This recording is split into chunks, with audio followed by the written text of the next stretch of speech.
If we give answers to people out of our own heads, the only things that we're able to draw upon are our own personal experiences, things we've read, things we've heard.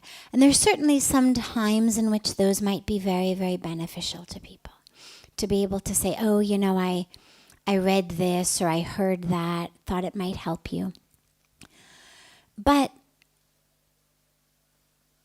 that which really is able to touch people comes not from my personal experience, comes not from something I've read.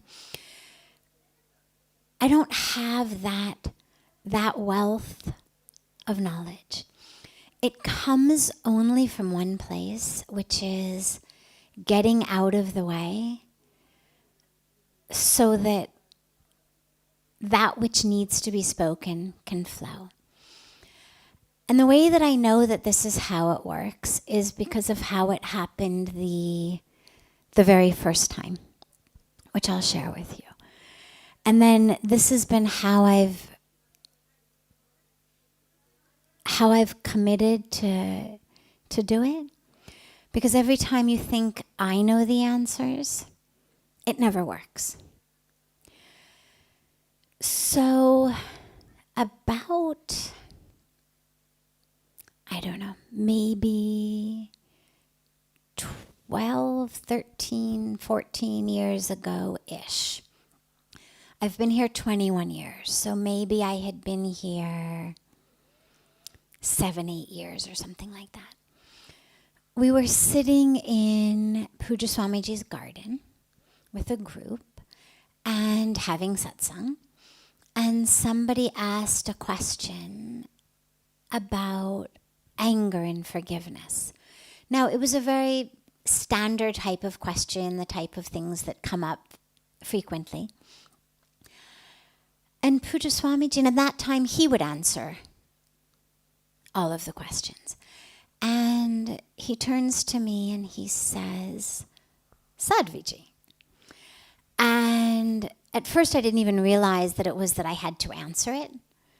I thought he was asking me something. And then I realized, oh, he wants me to answer it. And I had already been doing from the beginning a lot of writing on his behalf, so articles and books and stuff like that. And again, a topic like anger and forgiveness is something that he had spoken about a lot.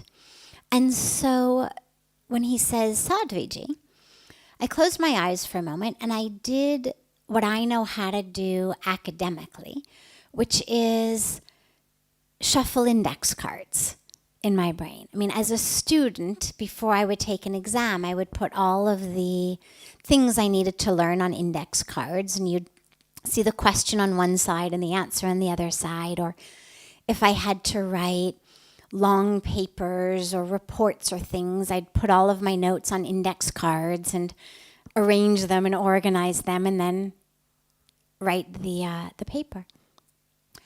So I closed my eyes and literally started in my brain to shuffle the index cards that I knew about what he answers about anger and what he answers about forgiveness. And I had, as I said, because I had done articles, I had done books, like I knew. And I'm shuffling index cards in my mind.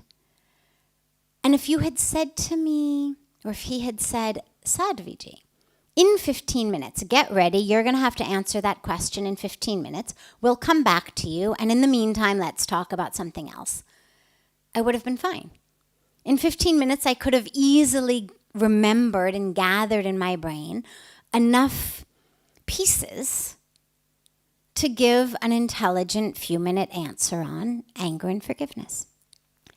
But he didn't say that.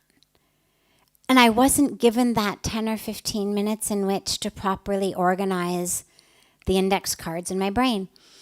And so as I closed my eyes and tried to do this, I started getting more and more anxious.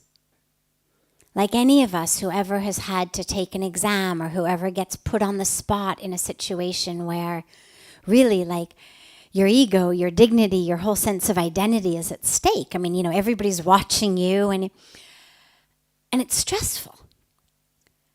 And the thing with stress is it actually inhibits your ability to remember and to think properly, which is why so many students who study well at home, they may know the answers, they show up at school, they panic on the exam, and they can't remember.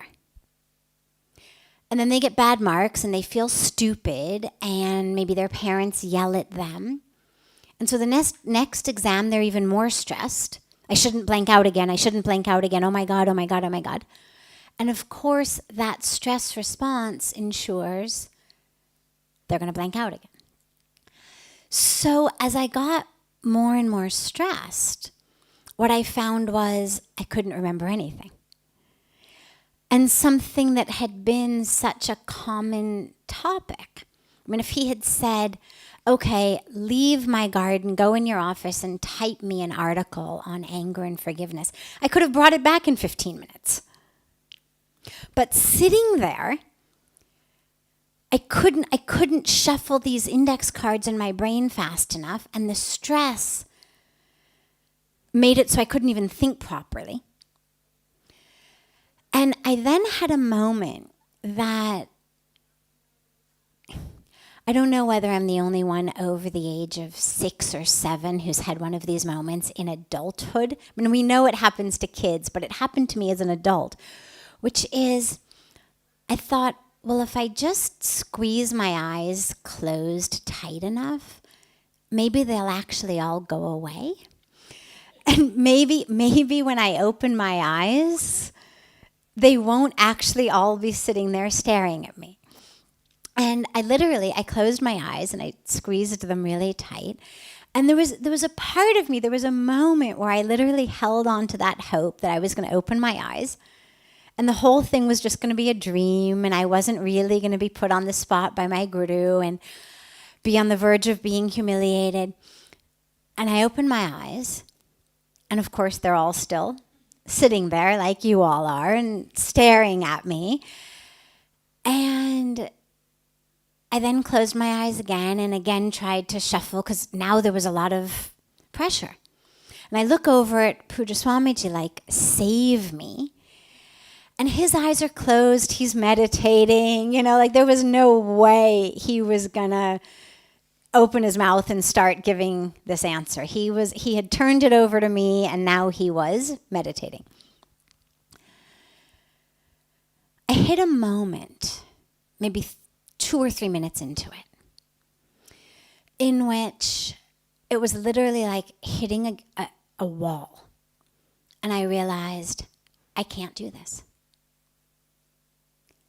I cannot, I have no idea what to speak. I cannot formulate even one intelligent thought. Nothing is coming to my mind now. I cannot get any of these index cards to reveal themselves to my inner eye. I cannot read them exactly. I cannot see them. And in my mind, with my eyes closed, I literally bowed down at Puja Swamiji's feet. And I folded my hands and I said, I'm so sorry. I'm so sorry. I have let you down. You have given me a responsibility. You had faith, you had trust, you've called upon me, and I don't have it in me. I cannot do this. I don't have it in me. And so as I sat there with my eyes closed, I was literally, in my own mind, laying at his feet and just laying it all before him and saying, I don't have it in me, and I'm so sorry. And as I opened my eyes, it flowed out of my mouth. And what I realized later happened is by literally bowing down in my mind, what it did was it created that space into which grace flows. And so when I speak so frequently about getting ourselves out of the way, about getting out of the way of what we think is supposed to happen, who we think we are, what we think we know, I speak it from experience. Because even as a star academic who could get A's on exams, because I knew I was having an exam, when caught off guard, couldn't remember anything. And even, I had been a star test taker. I knew how to do that. I wasn't someone who blanked out on exams. I could study, I could memorize my index cards, I could show up, I could get an A+ on an exam. But when caught off guard, when I didn't know there was going to be an exam, if I had known, I would have come prepared. But since I didn't know, in that moment, I didn't have access to my accumulated knowledge. The facts that we accumulate throughout our life. I've read this somewhere, I've heard this somewhere. I didn't have access to that type of knowledge. And I didn't have any other place from which to source wisdom. And so what I did was get out of the way. Not even on purpose. I didn't even know anything was going to happen except I was just bowing to my guru. But into that space of, I can't do it, came the answers. And this is now 12, 13, 14 years later, still how I do it. I'm under no more of an illusion today that I have the answers than I was then.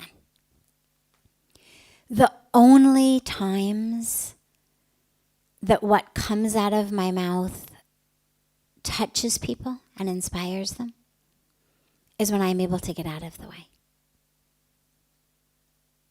When it's not my intellectual brain shuffling index cards of what I know on the subject, but it's me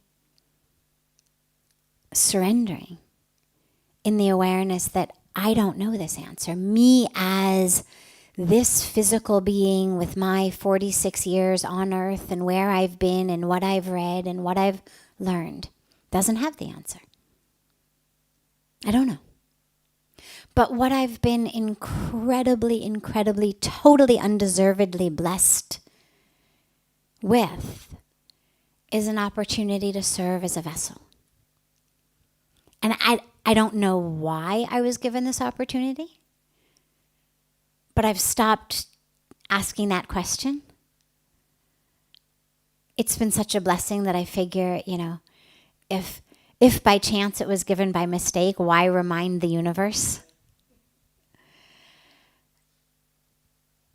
And so I just keep getting out of the way.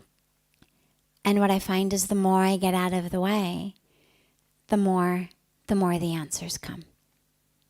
And what's funny is,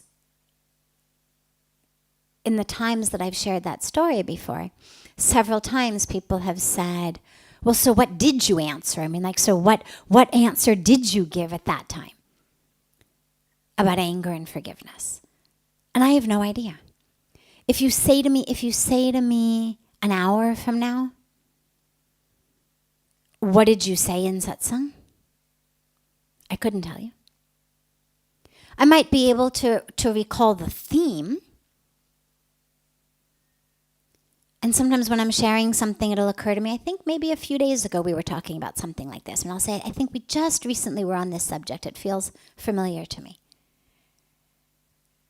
But it's literally like something is flowing through me. And so it's not about me knowing anything.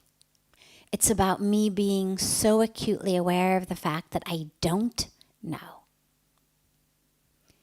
that I guess the universe has found a very willing vessel. Yeah.